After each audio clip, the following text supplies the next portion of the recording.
Bom, eu quero fazer uma reflexão com vocês sobre um texto que já usei algumas vezes aqui.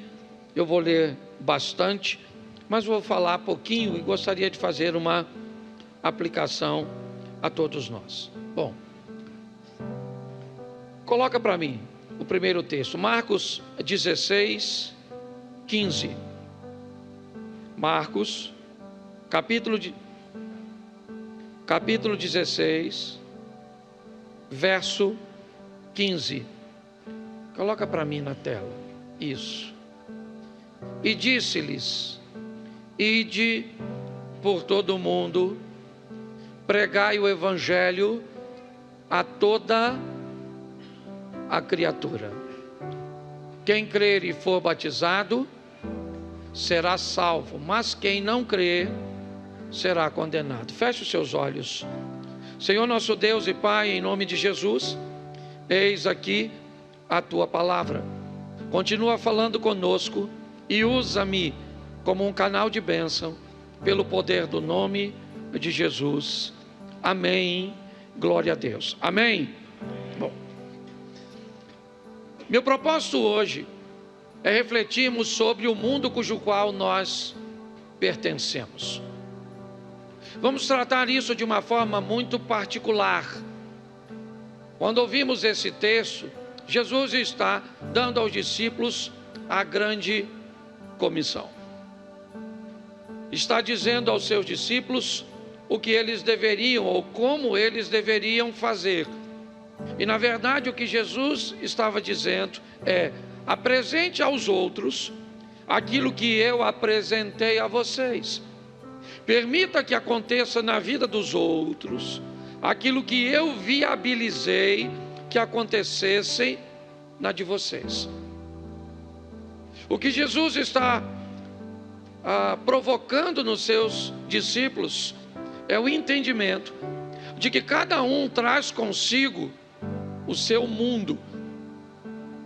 E a proposta é entender que aquilo que você recebeu de Deus em Cristo não pode parar em você. Isso tem que prosseguir. Isso tem que ir adiante. Onde? No mundo cujo qual você pertence. A minha proposta é mostrar que o meu mundo não é o mesmo mundo que o seu. Como é que é seu nome? Você. Reginaldo. Edinaldo. Você mora onde, Edinaldo? Ele mora na Figueira. Os amigos do Edinaldo não são meus amigos. Os vizinhos do Edinaldo não são meus vizinhos. Os familiares do Edinaldo não são meus familiares, não são meus parentes. Isso faz com que o Edinaldo tenha um mundo cujo qual ele pertence, um ecossistema, um ambiente onde ele está inserido. E a grande verdade é, mesmo que você seja casado, mesmo que você esteja aí ao lado dos seus pais, existe um mundo que seus pais não pertencem. O mundo da sua escola, dos seus amigos, dos seus colegas. O mundo muitas vezes da sua rede social. Um ambiente que ele é seu, tá certo? Então quando a Bíblia diz, ide por todo mundo, para algumas pessoas realmente eles serão missionários transculturais, irão para outras nações, certo? Farão missões urbanas. Mas a minha proposta é mostrar a você que você é um missionário que precisa conduzir o que você recebeu para o seu mundo. Então ide para o seu mundo e pregai o evangelho, motivando as pessoas a nascerem de novo. Através do batismo, são os dois textos que nós lemos. Então a pergunta muito simples seria: há quanto tempo você anda recebendo do Senhor a palavra e o poder de Deus para agir no mundo que você pertence? E como anda este mundo depois de 6 meses que você se converteu, depois de 2 anos que você está no Evangelho, depois de 20 anos. O que acontece com as pessoas que muitas vezes não fazem parte, full time, o tempo inteiro do seu mundo, mas passam por ele? Como fica a vida de alguém que viajou com você, que sentou na mesma mesa, que almoçou, que teve algum contato com você e naquele momento ela é inserida no seu mundo? Como esses ambientes ficam? Ou será que não? A sua postura é: encontrei o Evangelho que mudou a minha vida e isso para mim basta, para mim é o suficiente, e que cada um se vire. Bom, se essa é a sua visão, isso é um pouco complicado. Mas também é importante nós entendermos a dificuldade que temos quando somos inseridos ou vamos ter que mudar um mundo cujo qual nós não temos muita familiaridade. Então eu separei alguns textos e eu quero que coloque Atos 10, o verso 14, e depois nós vamos voltar em Atos 9, 13, tá bom? Então Atos 10, 14. Mas Pedro disse: de modo nenhum, Senhor, porque nunca comi coisa alguma comum ou imunda. Essa é uma aplicação que Deus está fazendo com o apóstolo Pedro, certo? Deus está querendo que Pedro pregue para alguém que não faz parte de seu mundo. É Cornélio, um oficial romano. Ele não é alguém que Pedro acha que merece receber a palavra da salvação. A mente de Pedro não está adaptada para isso.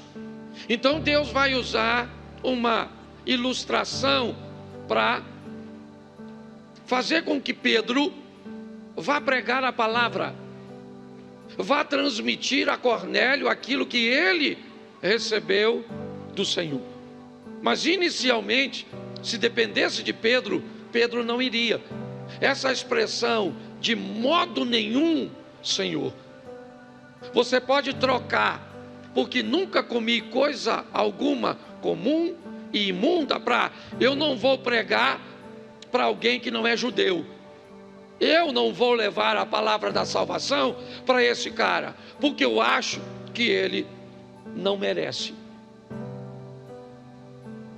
Nós precisamos estar muito atentos a pessoas que vão fazer parte do nosso mundo por algumas horas, por alguns momentos, e podemos marcar a vida dessa pessoa para sempre. No último domingo desse mês, no dia 29, no fechamento do mês de aniversário da igreja, eu estou trazendo um pastor aqui chamado Samuel Bezerra. Ele é de Pindamonhangaba, em São Paulo. Eu não conheço Samuel pessoalmente. Eu só vi Samuel uma vez pessoalmente, na Assembleia de Deus, aqui da Pedreira.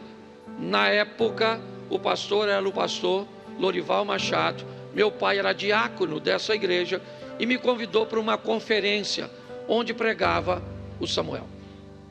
Eu vi de longe, não tive acesso, não pude tirar uma foto, não o cumprimentei, mas ninguém influenciou minha vida no Evangelho como ele. Ninguém. A minha vida, não, e olha que eu me converti 6 anos depois daquele congresso, daquela conferência.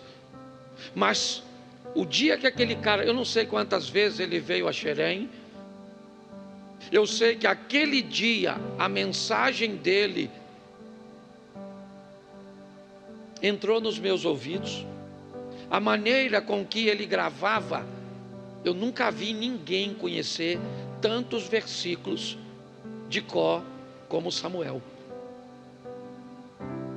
Ele me inspirou A vida, e eu falei com ele, tem uma semana e pouco, quase 10 dias, que eu não conseguia contato com ele, nem sabia que ele me conhecia. E aí eu tentei explicar, certo?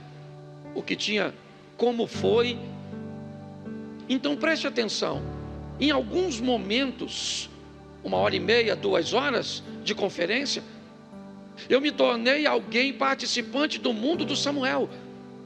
Samuel entrou no meu mundo e mudou minha vida para sempre.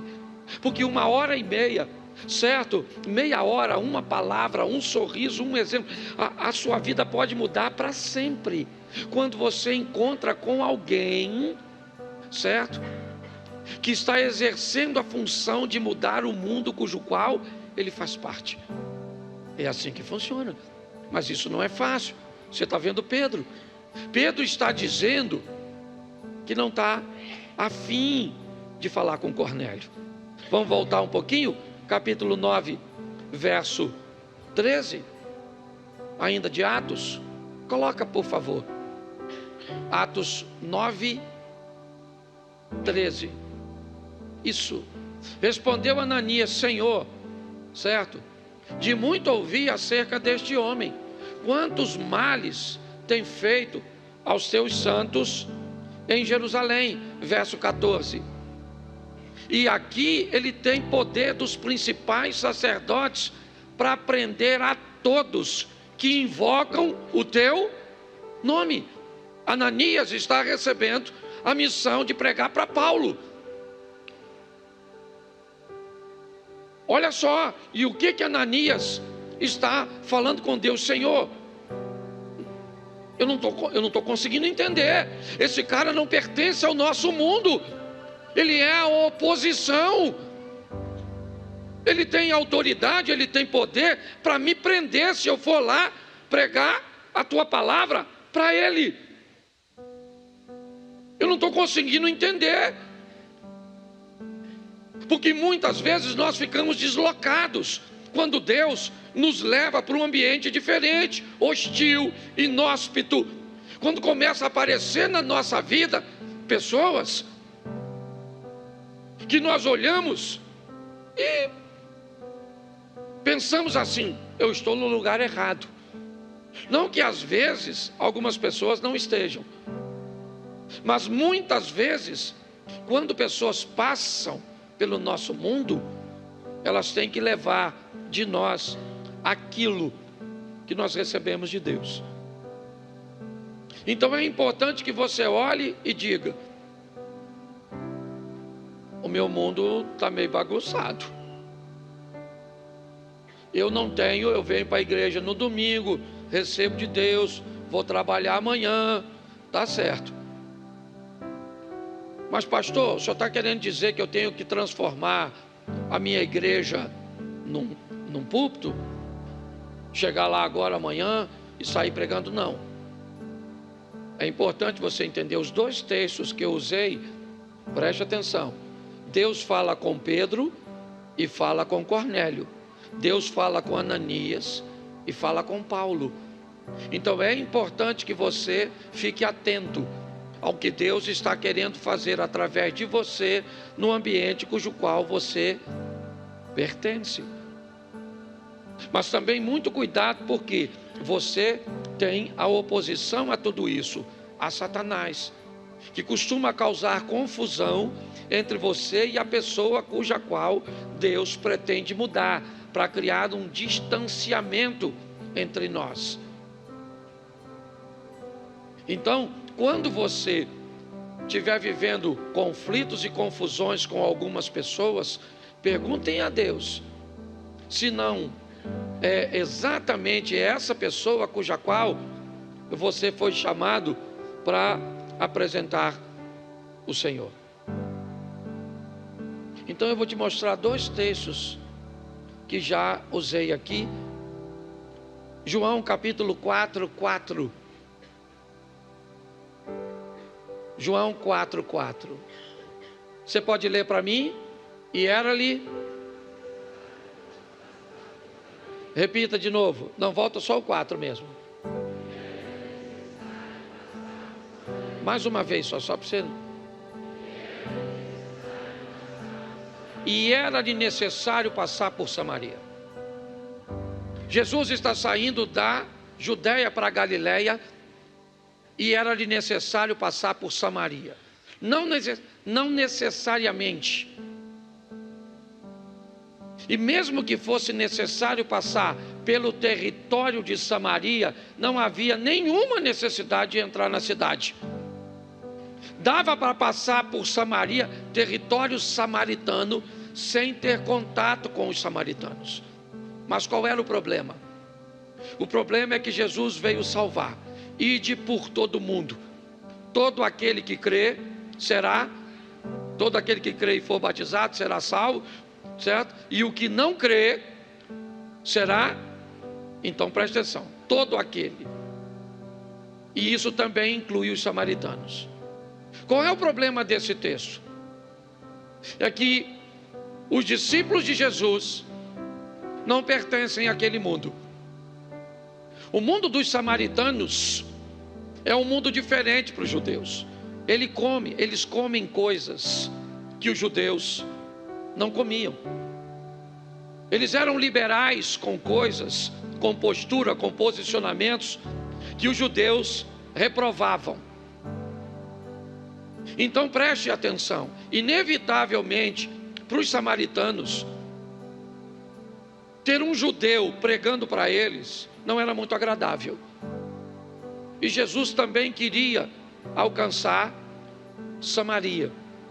Então nesse texto, do capítulo 4, ele vai a Samaria recrutar alguém pertencente àquele mundo. Jesus vai conversar com a samaritana no poço de Jacó e vai conversar com ela algo bem interessante, certo? O verso de número 15, olha o que diz, João 4,15. Disse-lhe a mulher, Senhor, dá-me desta água para que eu não tenha, dá-me dessa água para que eu não mais tenha sede, nem precisa vir aqui buscá-la. Preste atenção, essa é a expressão do poço, ok? Eu separei um texto, Provérbios, diz assim: como na água o rosto corresponde ao rosto, assim o coração do homem ao homem. Jesus vai ter um encontro com essa samaritana no capítulo 4, passando por Samaria. Quem é esta mulher? Essa é uma mulher de um estilo de vida reprovado, não apenas para judeus, mas provavelmente até por samaritanos. O estilo de vida dela não era dos melhores. Jesus encontra com ela no poço. O que ela estava indo fazer? Tirar água. Era isso. Qual é o problema? Ela tem um problema quando vai tirar água. Provérbios nos diz que na água você vê o que ela está refletindo. Então, alguém aqui já tirou água no poço? Me ajuda aí. Isso. Lembra? Quando você colocava o rostinho no poço para botar lá a cacimba, não sei com que você pegava, o baldezinho, o que aparecia lá? A sua imagem. Todas as vezes que aquela mulher ia buscar água, ela tinha que dar uma olhada em quem? Nela mesma. E todas as vezes que ela olhava para ela mesma, ela se lembrava de quem ela era, do que ela fazia. Então para ela era extremamente desconfortável. O poço era para ela um instrumento de acusação, alguém que fazia com que ela tivesse sempre uma visão de si mesmo.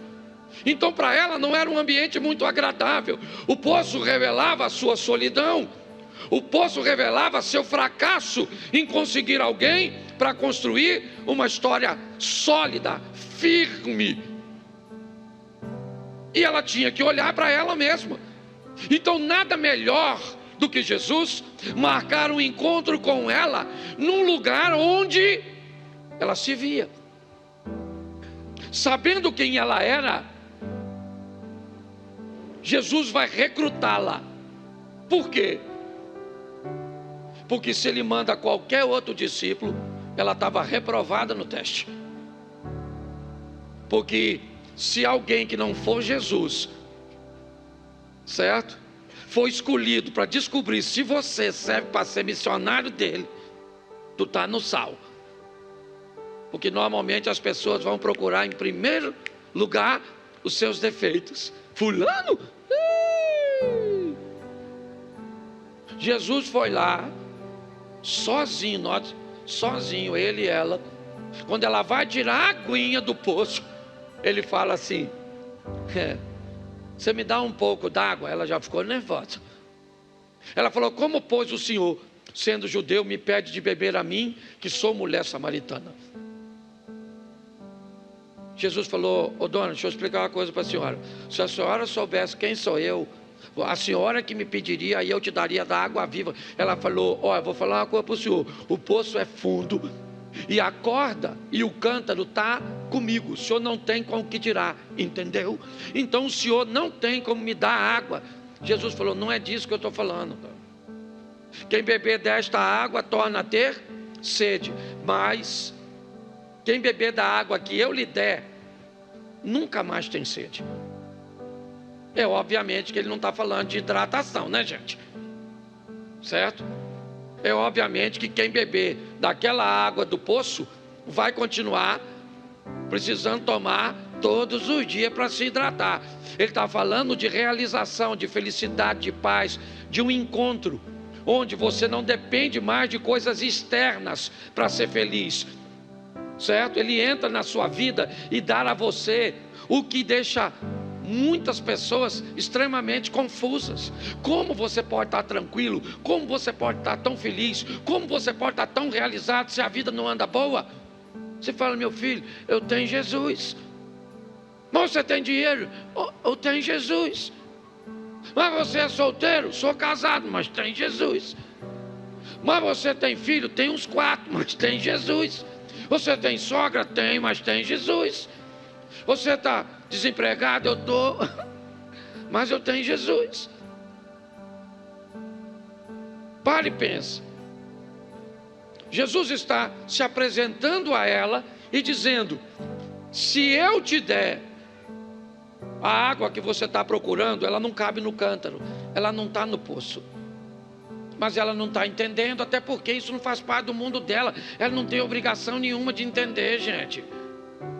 Para ela está tudo muito confuso. Primeiro, um judeu quebrando o protocolo e conversando com ela. Segundo, pedindo água para ela. E agora começa a falar que quem tem água é ele, sem ter nada. Ela falou: esse cara não bate muito bem da cabeça. Mas quando Jesus disse: você nunca mais vai ter sede, o que ela pensou? Me ajuda aí. É agora que eu nunca mais volto nesse poço. É agora que eu nunca mais quero vir nesse lugar que me diz sempre quem eu... Isso, porque todas as vezes que um ambiente revela mesmo quem você é, fica ruim para tu. É ou não é? Fica ruim. Porque você não tem mais como, né, enganar.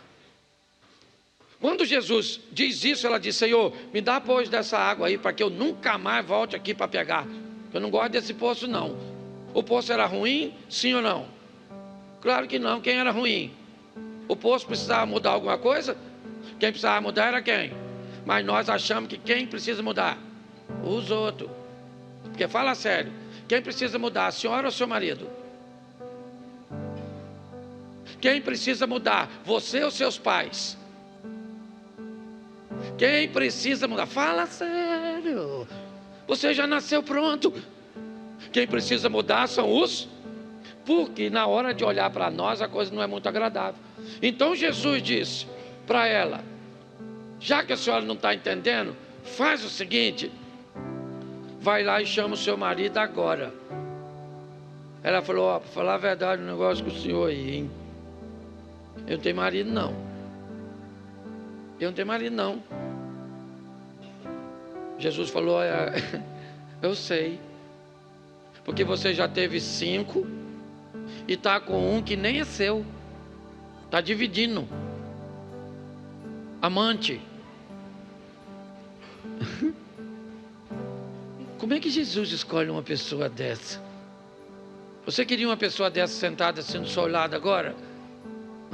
Com a vida toda torta?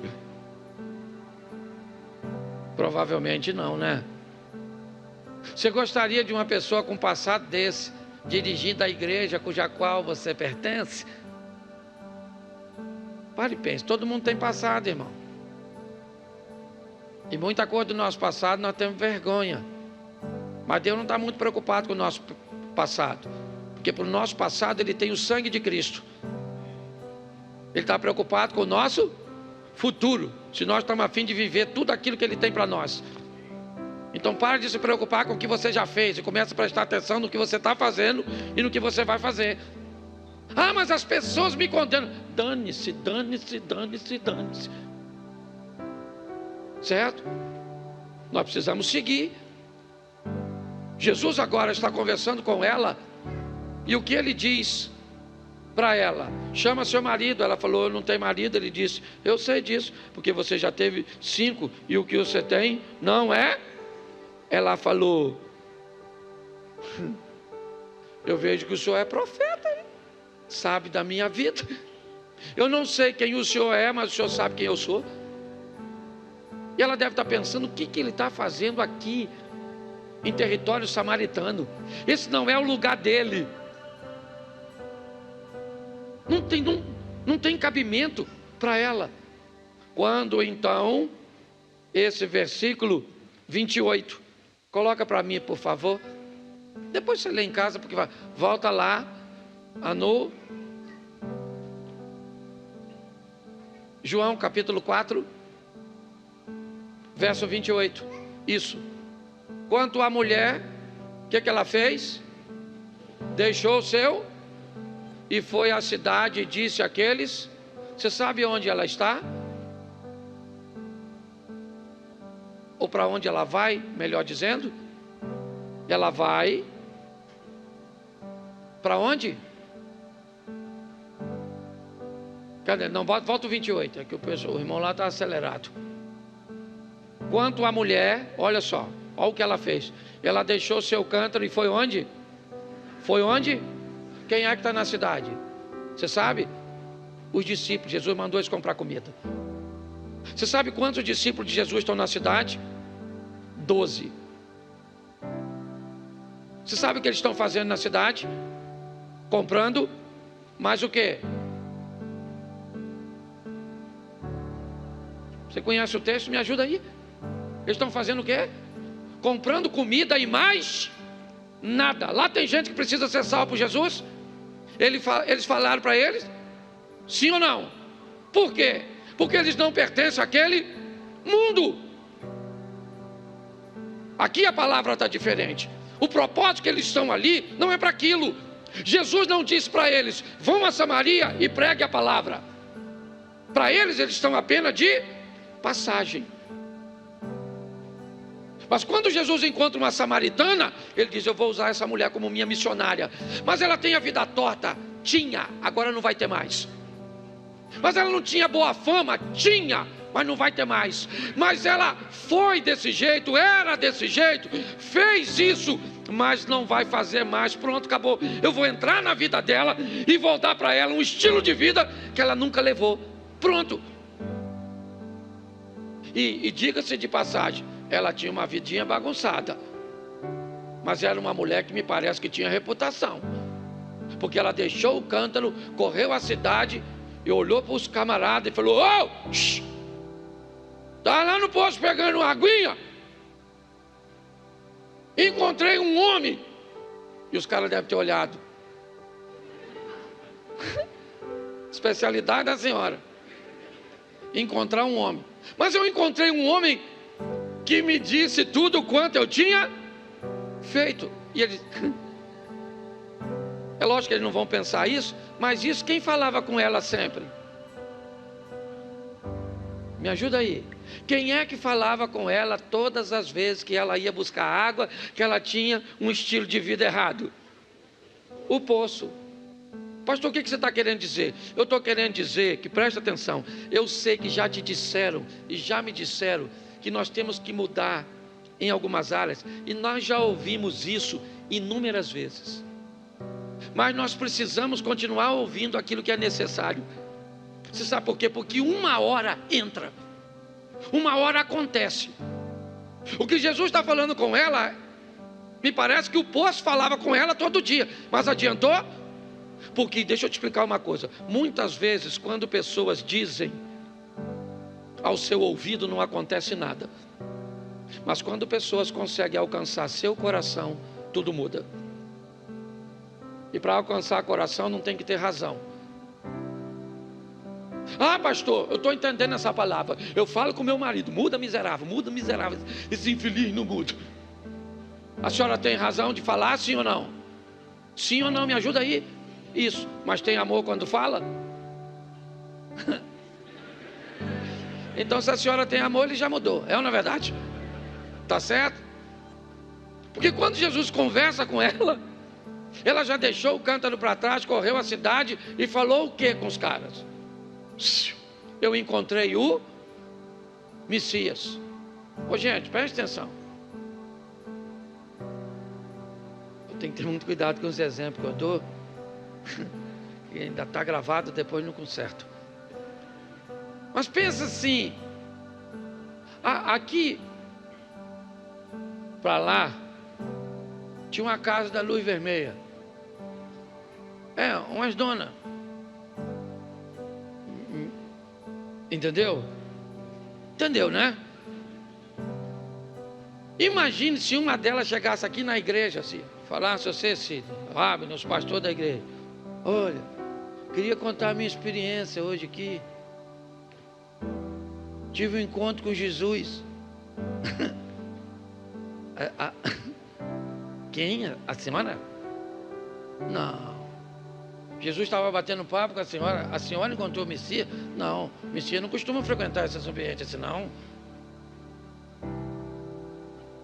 Você pode ter certeza. Quando ela chegou lá e disse: ó, gente, eu encontrei o Messias. Alguém poderia dizer: não, o Messias não. A senhora pode ter encontrado outro homem, ele não. Porque não faz sentido ele aparecer para a senhora. Ela disse: faz o seguinte, meu irmão, ele me disse tudo quanto eu tenho feito, tá bom? Então vamos lá e dar uma olhadinha nele. A mulher está trazendo os homens com ela. Sabe o que os discípulos estão fazendo? Comendo a comida que compraram. E Jesus não está comendo. Ele está quieto olhando os discípulos que foram em Samaria e trouxeram comida. Mas agora ele olha para a direção de Samaria e vem uma mulher que alguns minutos, talvez horas, eu não sei te precisar, vem ela trazendo. O que ela traz consigo? Seu mundo. Ela foi buscar seu mundo. Ela foi lá no mundo dela. Alguns camaradas podiam ter tido relações íntimas com ela. Alguns sabiam de sua fama. Sim. E agora eles vêm conduzido por ela. Uma mulher conduzindo os homens até Jesus. Que homens são esses? Seu mundo. É o mundo dela. E como é que o mundo dela se transformou? Bom, ainda não deu tempo do que Jesus entregou para ela no poço fazer efeito. Isso aí é. Jesus disse: olha, eu vou te dar da água aqui Nunca mais você tem sede. Ah, mas cadê a água? Bom, eu posso te dar essa água. Cadê seu marido? E aí a conversa muda. Nossos pais dizem que é nas montanhas de Samaria, vocês dizem que em Jerusalém. Eu queria saber onde é que um adorador deve adorar. Jesus disse: ora vem que nem em Samaria, nem em Jerusalém adorareis o Pai, porque o Pai anda buscando verdadeiros adoradores, que o adore em espírito e em verdade. Jesus começa a explicar a ela. Foi só uma explicação. Ela vai para a cidade um tempo bem pequeno. Não deu tempo dela ter testemunho para isso. Não deu tempo. Não deu tempo dela mostrar para aqueles homens o quanto ela mudou de vida. Não. Pastor, então se não deu tempo, como é que os caras foram? Duas coisas a mulher leva consigo. Uma coisa, algo que ela já tinha sem Jesus. Primeiro, credibilidade. Essa é a verdade. Ela é uma mulher que, apesar do estilo de vida que tinha, ela tinha credibilidade perante as pessoas. Porque para ter credibilidade não precisa ser crente. Para ter palavra não precisa ser crente. Essa é a verdade. Tem gente que tem muita coisa, certo? E não caminha com fé em Cristo, mas resolveu levar a sua vida de uma forma séria, firme. Então ela chegou lá e disse para aqueles homens: eu achei o Messias, ele encontrou comigo. Quem é ela? Ela é a piriguete que todo mundo pega. Dá para acreditar nela? Dá. Dá para acreditar nela porque a sua conduta no que diz respeito a relacionamento, certo? Não faz dela uma mentirosa. Opa, me ajuda aí com a criança, leva ali no berçário, tá certo? Então, você consegue entender isso? Apesar de ser alguém com uma vida inadequada, aqui, ela é alguém que tem uma conduta. Quando ela chega lá, e ela diz para os homens, primeiro, ela tem credibilidade, mas ela também conta a seu favor com o poder de Deus. É isso. Credibilidade e poder de Deus. Tem gente que tem o agir e o mover de Deus, o Senhor é com ela, mas ela não tem credibilidade. Seu mundo não muda, não porque ela não tem fé. Ela tem fé, mas não tem crédito, não tem testemunho, certo? E pessoas, lembra, a Bíblia diz: errais por não conhecer as Escrituras e o poder de Deus. Nós precisamos entender isso. Ao olharmos para isso, o que vemos é essa combinação. A mulher diz: achei o Messias, e o poder de Deus age. Credibilidade, ação. Os homens estão vindo com ela agora. Pedem para Jesus ficar. Jesus fica 3 ou 4 dias com eles. Eles chamam a mulher e dizem o quê?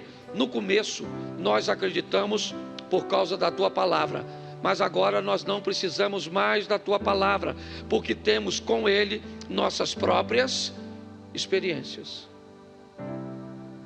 O texto termina aqui, mas ele permite imaginar. Eu fico imaginando se fosse eu. Qual seria o lugar que aquela mulher mais apreciaria depois daquela ocasião? Pensa. Qual? Por quê? Se fosse você, você gostaria de voltar ao poço todos os dias, sim ou não? Então me diga por quê. Porque foi no... Isso. Foi no poço. O lugar que ela não queria ir, que ela disse para Jesus: eu não gostaria de voltar aqui, me dê para que eu nunca mais volte no poço. Agora era um lugar que provavelmente ela tinha prazer de estar, porque Jesus foi embora, mas o local do encontro permaneceu lá. Samaria foi mudada, transformada por alguém que pertencia àquele mundo. Eu não vou para sua casa mudar seus familiares. Você não vai vir para a minha. para mudar os meus. Fé sem credibilidade não vai ser suficiente. Credibilidade sem fé também não. Às vezes, pessoas têm mais facilidade de mudar o mundo que elas não pertencem do que o mundo que ela é pertencente, porque ninguém sabe que ela é. O grande valor da mudança, né, e nós vamos ver isso no próximo texto, é exatamente esse. É essa direção que nós precisamos obter. E aqui, coloca para mim, por favor, Marcos, capítulo 5, verso 8. Marcos 5, 8. Porque Jesus lhe dissera: espírito imundo, sai desse homem. Preste atenção. Agora é Decápolis, a terra dos gentios. Os discípulos também estão lá, os mesmos que estiveram em Samaria. Só que Jesus agora não quer conversar com o samaritano, é com gentio, não judeu. Jesus vai para lá e encontra um homem que está endemoniado. E Jesus disse a esse homem: espírito imundo, sai dele agora. Por quê? Porque eu quero ele. Eu vou usá-lo. Mas ele é um mendigo, louco, nu, desequilibrado. Tem alguma coisa de errado? Como assim? O senhor vai usar esse homem? É esse homem que eu vou usar. É esse cara. Pronto, acabou. Eu tenho poder para transformar ele. Eu queria mudar Samaria? Tá bom. Porque ninguém estranha a gente. Você vai estudar a Bíblia, está lá. O primeiro escritor escreve para um grupo de pessoas. O segundo escreve para outro. O terceiro escreve para outro. Um é para pregar para judeu. Outro é para pregar para gentil. Ninguém estranha isso quando vai estudar. Mas a dificuldade de entender de que cabe a você a mudança de seu mundo, me parece que é muito grande. Quem tem que sair daqui hoje para mudar seu mundo é você. É você que muda seu mundo. Por isso que na minha cabeça, muitas pessoas que recebem Jesus, eu acredito, eu creio, e se for bem feito, alguém que pertence ao mundo, tá certo? E encontrou Jesus, se eu tiro esse cara deste mundo e trago ele para o nosso mundo aqui, o gospel, quem é que prega lá?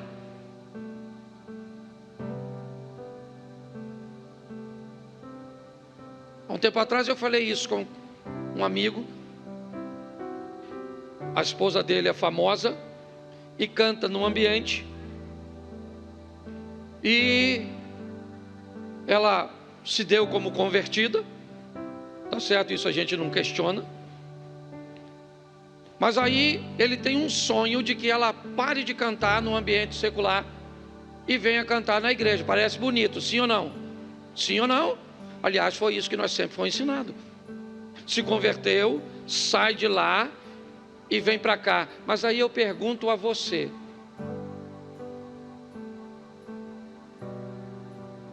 a menina vai para a casa de Naamã, a casa de um leproso, um ambiente inadequado.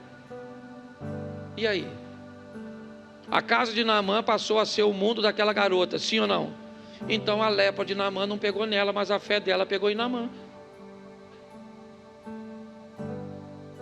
Então a minha cabeça, ao invés de tirar alguém desse ambiente, por que não trazer essa pessoa para o nosso ambiente, prepará-la, treiná-la, forjá-la e devolvê-la?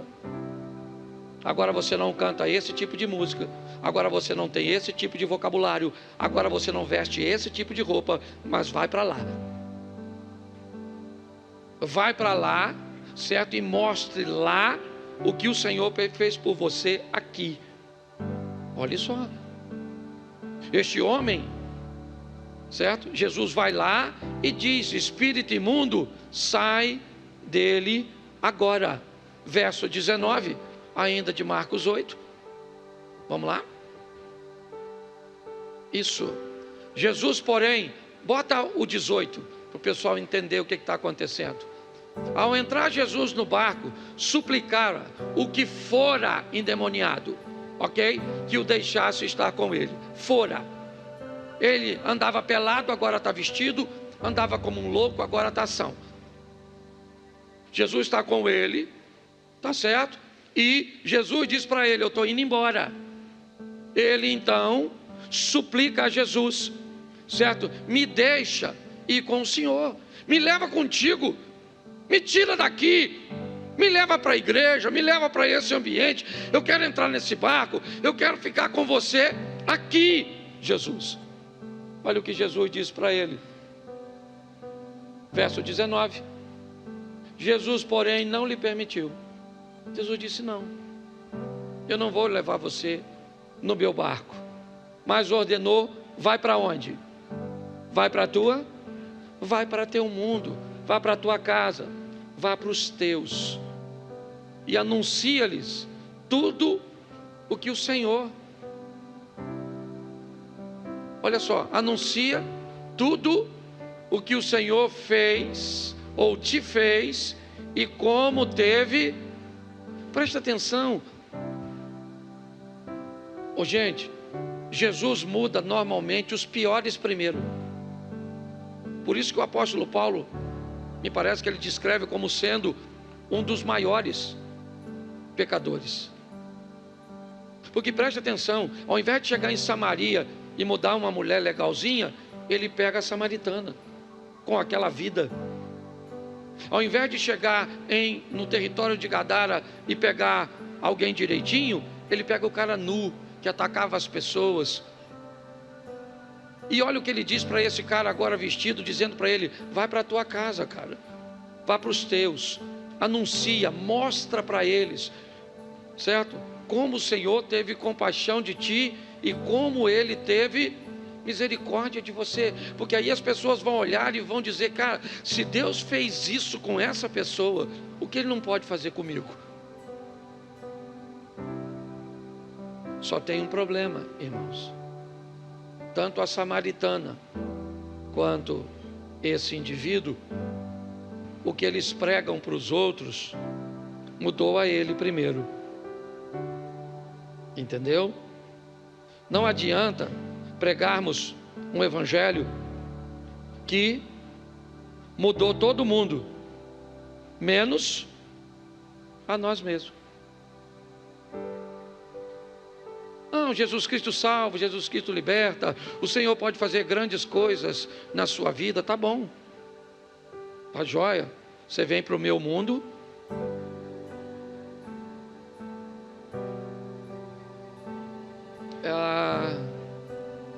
aqui a gente acaba conhecendo muita gente, e eu acabo conhecendo muita gente por causa do nível de influência que acabei recebendo. E aí essa semana eu estava com um amigo tomando um café, semana passada, né? Porque a semana está começando hoje. E aí ele citou o nome de um rapaz cristão aqui de Xerém. E esse camarada foi abordar a ele. Por quê? Porque esse cara é um cristão já há muito tempo, firme, um cara fera. E foi evangelizar esse amigo meu, certo? Que tem uma vidinha assim, não muito, sabe? Um cara legal, mas envolvido com pecado. E aí ele falou: rapaz, Jesus pode mudar a sua vida, mudar. E beleza, passou. Aí esse meu amigo teve contato com um cara em outro estado. E aí o nome desse rapaz que pregou para esse meu amigo veio à tona. E aí esse cara de lá falou: ih, rapaz, ele vem para cá, fala palavrão, bebe tudo. Aí o meu amigo que falou: tá vendo, Cláudio? Aquele é um sem vergonha. E veio falar que eu tenho que aceitar Jesus. O que você acha? Eu falo, eu acho que isso vai dar uma confusão no inferno entre você e ele. Porque ele não vai porque vive na hipocrisia. Você não vai porque tem esse estilo de vida. Aí ele me olhou e falou, não precisava, né? Eu falei, é lógico que precisava, porque você já estava com desculpa para não servir a Deus. Tá certo? Então, escute só. Olha que coisa legal. Um evangelho tem que mudar você primeiro, para depois mudar os outros. Aquilo que você fala tem que ter exercido mudança em você. E preste atenção no verso de número 20. Põe o 20. Estou terminando, mais 3 minutinhos. Isso. Então ele foi e começou a proclamar em Decápolis tudo o que Jesus lhe fizera, e todos se admiravam. Mas Marcos 7, verso 31. Marcos 7, 31.